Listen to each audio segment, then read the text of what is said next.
Hello chess friends and welcome to Chess Lovers channel. I am Thomas Engqvist is speaking. I'm going to talk about a book called Studying Chess Made Easy, written by the American Grandmaster Andrew Soltis. It was published on Bass for Chess 2010. And the reason I want to discuss a chapter in this book, namely chapter 4, the right way to study an opening. And I have highlighted the following. Memory is very, very important, said Roman Dzindzihashvili in a rare admission by a grandmaster. Actually, it's one of the most important things for success in this game. Today, I saw the game between Dubov and Georg Meier, played in the third round of the World Cup. And it started like this. As a Vienna game, and after bishop c4, black played the most critical move, knight takes e4. Of course, knight c6 is playable, but less critical. You should definitely take the center pawn when you have the possibility. And the main variation now is the aggressive queen h5.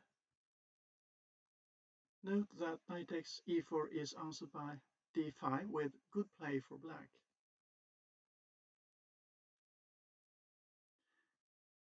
And here I have learned by heart that knight d6 is the best move,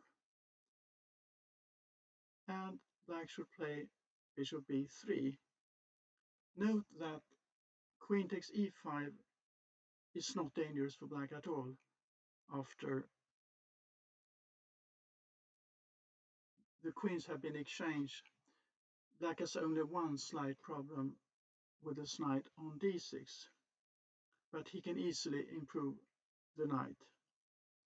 For example, he can play to the f5 square, which is available.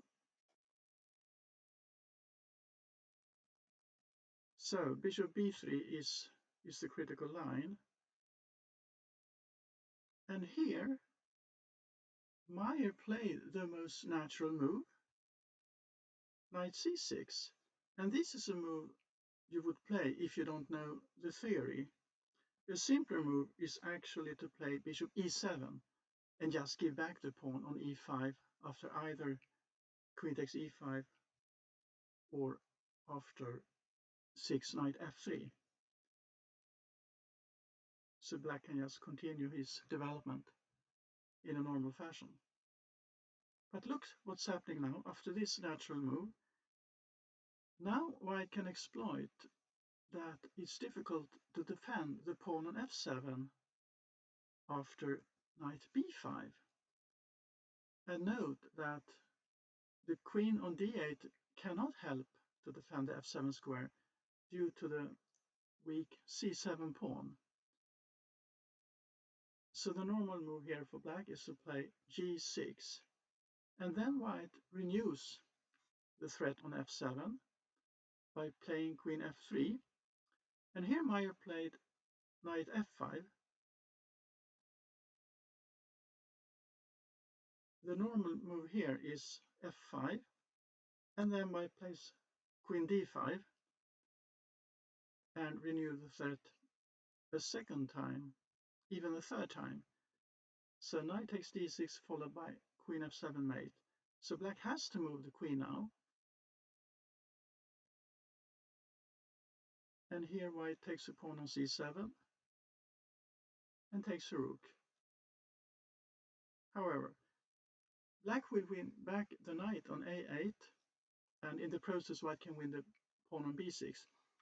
And according to Andrew Soltis in his book, he has mentioned that this is a variation black can learn by heart. And he says that black has enough compensation for the pawn. However, this is not true. If you check the engine, this seems to be a difficult position for black, at least if it was a game between computers. In a human perspective, of course, it's a different matter because black is ahead in development and has a very strong center. Objectively speaking, though, it seems to be clearly better for white. So black should avoid this continuation. Meier probably did not know this variation at all because he played knight f5. But the problem with this move is that white can play queen d5, as Dubov did. But even stronger would have been to play g4 to force the knight back to h6 and then chase it again and now play queen d5. This would be a very difficult position for black. Also, the move played by Dubov is pretty strong. Meier has to move the knight to h6. But here, Dubov did not play the strongest move. He played d4, which looks pretty good. But d3 would have been even stronger. The reason is that the pawn on d4 will not hang in a later variation we will look at. So here black has to defend the threat bishop takes h6, and there is essentially only one defense, and that is to play g5. But then white can continue knight f3 and after f6 h4 with a clearly better position.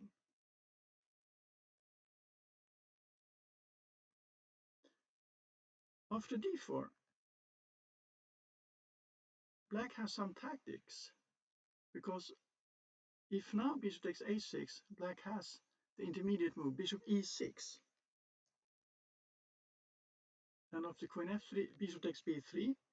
It seems that black will win material here, but surprisingly, black has enough resources.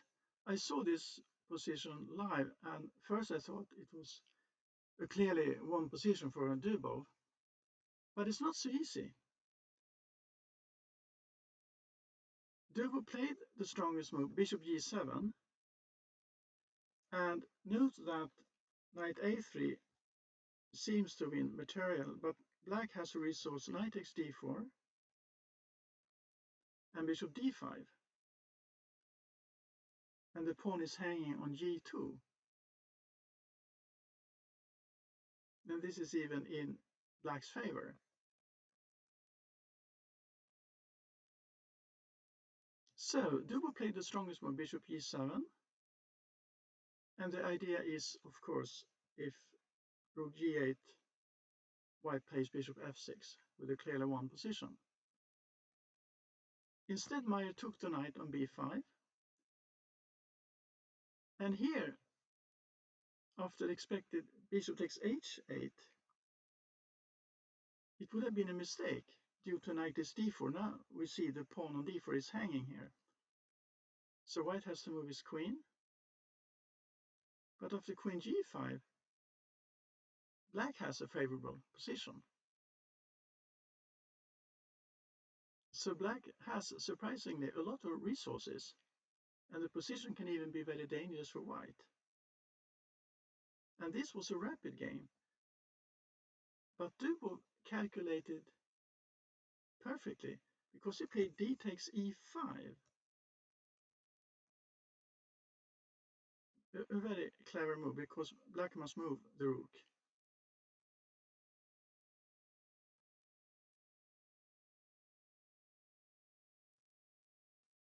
So black tries to survive by counterattacking.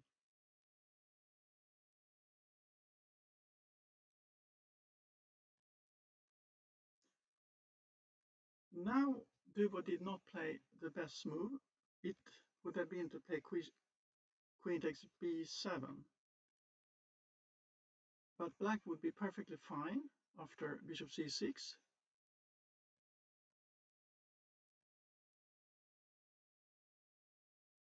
White's pawn position is more solid than black's. So in a human perspective, white looks slightly better. But according to the computer, it's equal.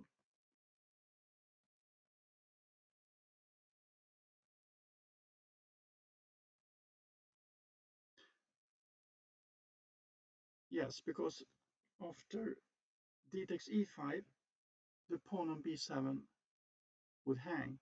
But the best move here would have been to play bishop c6.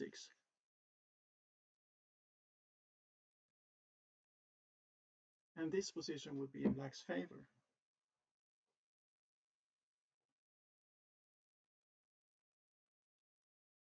Meier didn't see that. He played queen e7. And then white can castle on the queen side. And here it's very important that Meier plays bishop c6, because otherwise the pawn on b7 will hang.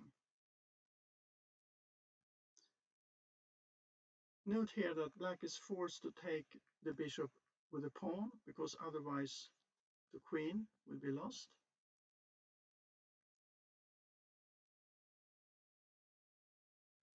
White develops his position, black secures his center.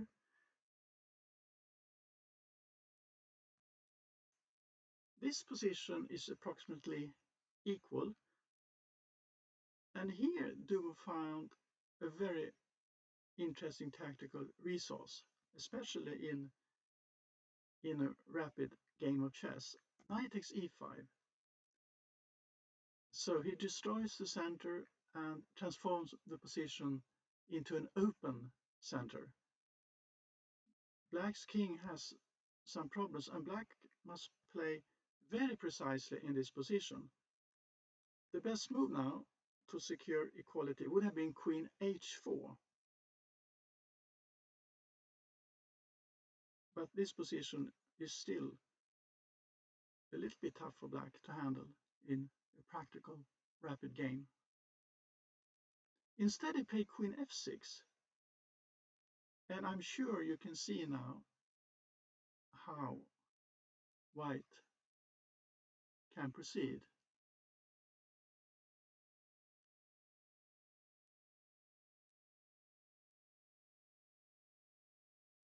White continued, rook e8 check. Black must defend the queen with the king. And note, king g7 loses a queen immediately to rook e7 check. So king f7 is the only move.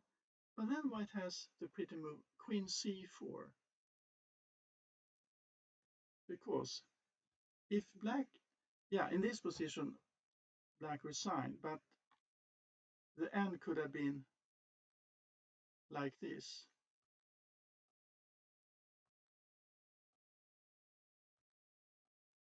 And white just captures a rook on a8. And white is easily winning, even the pawn on f2 is defended.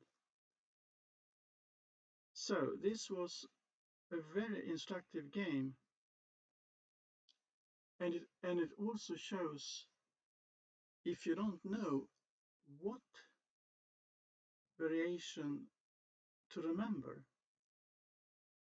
you cannot remember all variations, but you should know what to remember. That is a key thing. So if we go back to the beginning, if we focus on the Vienna game, this variation, bishop c4, black should play like this and allow this variation, but here play bishop e7. And in my opinion, if you know these 5 moves, you can find the rest of the moves just by using common sense. And another variation in the Vienna game, the old main variation, is to play f4 in this position. Then black plays d5, f takes e5, knight takes e4, threatening queen h4 check. Then black plays knight f3. And if you remember Alikhan's move bishop e7, also on move 5, it's quite easy to play this position just by using common sense. So, memory, as Roman Dzindzihashvili said, is very important. But we can add that we must also know what variation to remember, so we don't waste our time on unnecessary or unpractical variations. And this is one way of making the study of chess more easily. And Andrew Soltis has written a book called Studying Chess Made Easy, which discusses these things. And when I saw this game today, I was immediately thinking about Andrew Soltis, because he also wrote about this variation where black sacrifices a rook on a8 and said that this is the variation you have to learn. But now theory have changed since 2010. After all, it was 15 years ago. So we must always update our variations. What variations should we remember?